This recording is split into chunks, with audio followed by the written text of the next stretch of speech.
안녕하십니까. 행복한 수요일입니다. 지난밤도 평안하셨는지요? 오늘도 하나님께서 우리에게 생명 주셔서 살아갈 수 있어서 얼마나 행복한지 몰라요. 오늘도 주님 바라보며 기쁨으로 가득 채우고 주님이 주시는 은혜로 가득 채워서 오늘 하루 행복하시고 지금까지 살아온 날들 가운데 가장 행복한 날로 채워갈 수 있기를 주의 이름으로 축복합니다.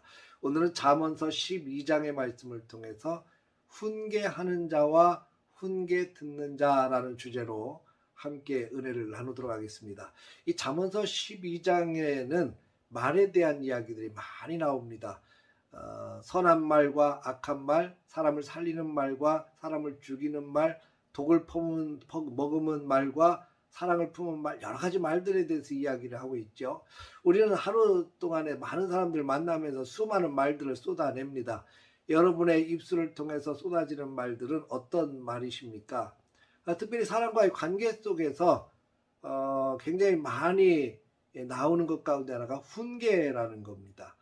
이 훈계라는 말 어감이 사실 뭐 좋지는 않습니다. 훈계를 하는 사람 입장에서는 좀 거만해 보이기도 하고, 훈계를 듣는 입장에서는 자존심도 다치고 뭐 이런 모습들이 떠올라요.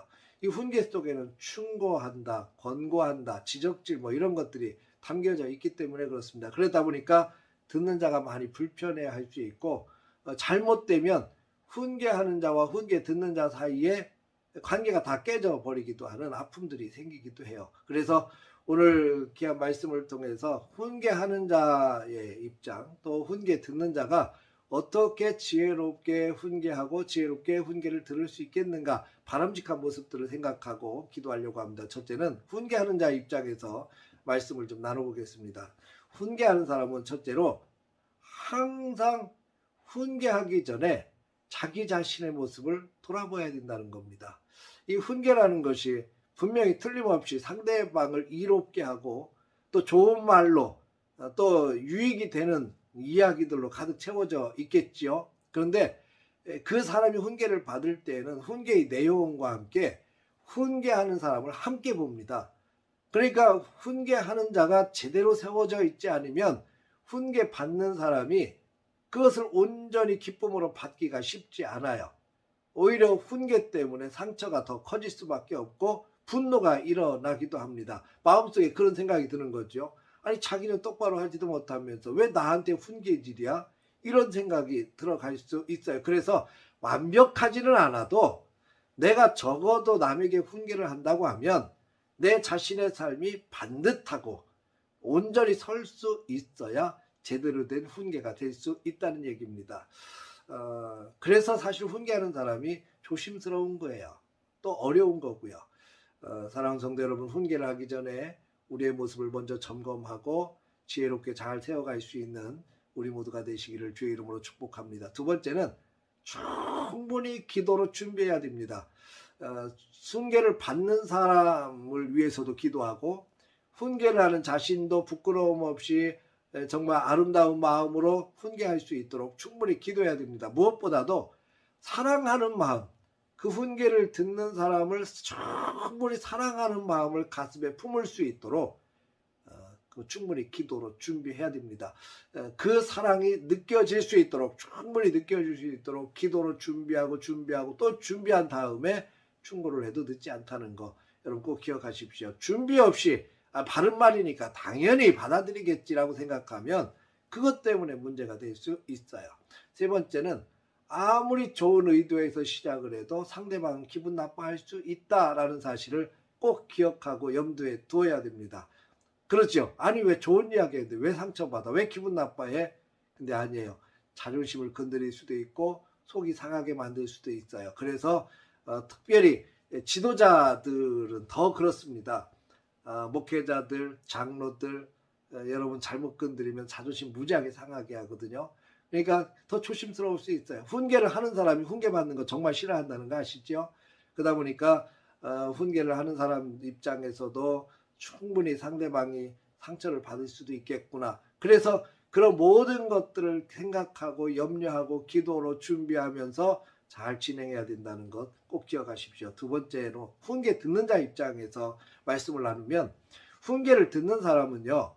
훈계를 하는 사람의 그 내용, 그 훈계의 내용도 중요하지만 훈계를 하는 사람의 그 마음을 읽을 수 있어야 합니다. 상대방의 마음을 읽는다는 거 굉장히 중요하거든요. 아, 저 사람이 정말 나를 사랑해서 해주는구나. 저 사람이 나를 충분히 이해하고 내 입장을 충분히 헤아려서 나에게 일을 충분히 하는구나 라고 하는 사실을 깨닫게 된다면 그 사람이 하는 말, 어떤 말도 상처가 되지 않겠죠. 그래서 상대방의 마음을 먼저 읽으라. 두 번째는 마음을 넓혀야 됩니다. 우리 심정이 좁아지면 받아들이는 게 한계가 있어요. 자존심 내려놓고 넉넉한 마음으로 어떤 말이든지 내가 달게 받겠습니다.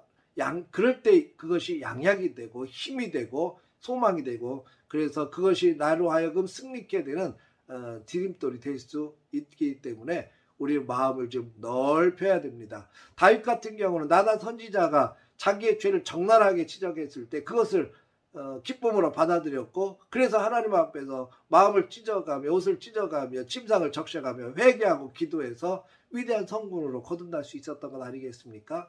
세 번째는 깨달은 만큼 성장할 수 있다는 것 기억하십시오. 어떤 사람들은 훈계를 들으면 풀이 팍 죽어가지고 자존심 다쳤다고 화나고 분노하고 막 그러다가 점점 나락으로 떨어지는 사람이 있고요. 어떤 사람들은 깨닫고 다시 힘을 내서 용기 내서 달려갈 수 있는 사람도 있어요. 여러분 어느 쪽이십니까? 훈계를 하든 훈계를 받든 우리는 그것이 양약이 되고 기쁨이 되고 좋은 하나님 앞에서 더욱더 달려갈 수 있는 힘이 될 수 있는 그런 모습이 되었으면 좋겠습니다. 마지막으로 한 가지 더 말씀드린다면 기왕이면 훈계보다는 칭찬과 격려가 필요한 시대입니다. 힘들고 어렵고 아픔이 있을 때 아니면 문제가 있을 때 격려해주고 도닥여주고 여러분 칭찬은 고래도 춤추게 한다고 했잖아요. 그러니까 칭찬 한마디가 얼마나 사람을 힘이 나게 하는지 몰라요. 기왕이면 칭찬해주고 기왕이면 격려해주고 기왕이면 위로해주고 다독거려줘 가면서 함께 승리의 길 걸어갔으면 좋겠습니다. 쉽지 않지만 오늘 하나님께서 주신 귀한 하루 하루의 삶을 살아가면서 마음껏 칭찬하시고 만나는 사람들에게 적어도 칭찬 2가지 3가지씩 한번 해보십시다. 부부가 서로 함께 칭찬해주고 부모가 자식에게 칭찬해주고 또 성도들끼리 만나면 칭찬해주고 함께 칭찬하면서 오늘 하루 행복으로 가득 찬 날 훈계보다는 칭찬을 통해서 더 행복하고 유쾌하게 오늘 하루 승리로 채워가시기를 주의 이름으로 축복합니다. 할렐루야.